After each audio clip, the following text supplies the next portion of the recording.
Hi guys, welcome to Adam McKola TV. I'm Adam. This is the weekend review. So it is all in Manchester United's own hands. Win our next two games, our remaining two games in the league against West Ham and Bournemouth, and we will finish in the top four and get Champions League football for next season. That's following Manchester City's 2-2 draw with Arsenal. It now leaves us 2 points behind City with a game in hand, 5 points behind Arsenal with a game in hand, although it's unlikely we're going to catch Arsenal on the final day of the season given they've got Aston Villa at home. But stranger things have happened, so it looks like it's between Manchester United and Manchester City for that fourth place in the league. Who will get it? Manchester City travel to Swansea on the final day of the season as well, so even a draw for Manchester United against West Ham could leave it open going into the final weekend of the season, because Swansea are playing well at the moment. They got a great result away to West Ham last time out. Manchester City not in the greatest form at the moment. It'll be Manuel Pellegrini's last game of the season. Swansea with their home crowd behind them, final day of the season, they'll want to go out with a bang, so anything can happen. And if Man City were to draw there, United were to draw against West Ham, beat Bournemouth, would finish in the top four as well. So it's all in our own hands. 6 points out of 6. Champions League football back at Old Trafford next season. But will we do it? I still have doubts about that one. Obviously going to West Ham, it's their final league game at the Upton Park, so they'll want to go out with a bang as well. Hopefully the emotions will get to the players and, you know, the fans and everything like that, and United can rain on their parade. But I'm not that confident going into the game against West Ham. We'll need to put in a similar performance to the one that we put in the FA Cup there, where it was a great battling performance. David De Gea dug us out with some excellent saves as well. But overall, it was a great team performance, and we'll need to go there and do that again.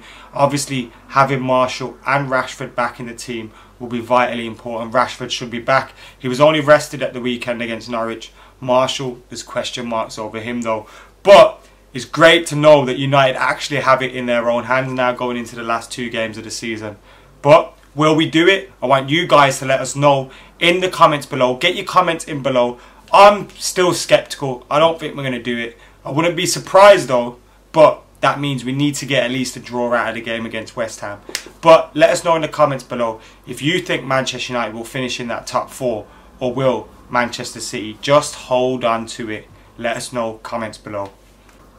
So things changed again in the bottom half of the table and in the relegation battle. Sunderland squeezing outside of that bottom three thanks to Jermaine Defoe's winner against Chelsea, battling back from 2-1 behind to win the game 3-2. Fabio Borini levelling it up, then Jermaine Defoe getting that goal. And what did I tell you guys? The difference between the teams at the bottom of half of the table will be the goal scorer and will be Jermaine Defoe. Newcastle, Mitrovic missed some sitters in their 0-0 draw with Aston Villa, and Norwich missed some chances against Manchester United as well. They could have made us pay at times, but Sunderland, they have them goal scorers, and when you have them goal scorers, anything can happen. They're now 1 point away from the relegation zone with a game extra than Newcastle. Norwich, they're 4 points away from getting out of the relegation zone, but they're on the same amount of games. They have 2 games left, but they're relying on Newcastle and Sunderland to drop points in their remaining games and them winning their next 2 games. Unlikely to happen, so Norwich are pretty much relegated. It's between Sunderland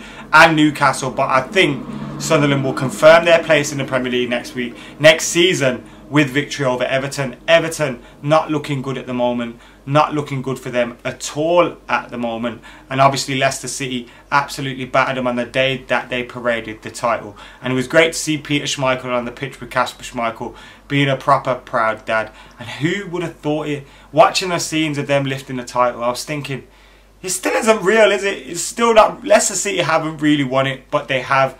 And hats off to them, because they thoroughly deserve it. They've been the most consistent. And even after a week of partying, they still managed to batter Everton. Fair play to them. Roberto Martinez's job is in doubt as well. What's going to happen with him? Everton got new owners in, and I doubt he'll be there next season. Lots happening in the Premier League as we come to the final weekend of the season. Absolutely gutted that it's all over. Wow. Saying that, United haven't been great this season, have we? But maybe, just maybe, we'll sneak into that top 4. Let us know in the comments below what you thought about all discussed today. Who will make it in the top 4 between Manchester United and Manchester City? Aston Villa ain't going to beat Arsenal, are they? Who will get relegated then? Sunderland, Newcastle or Norwich?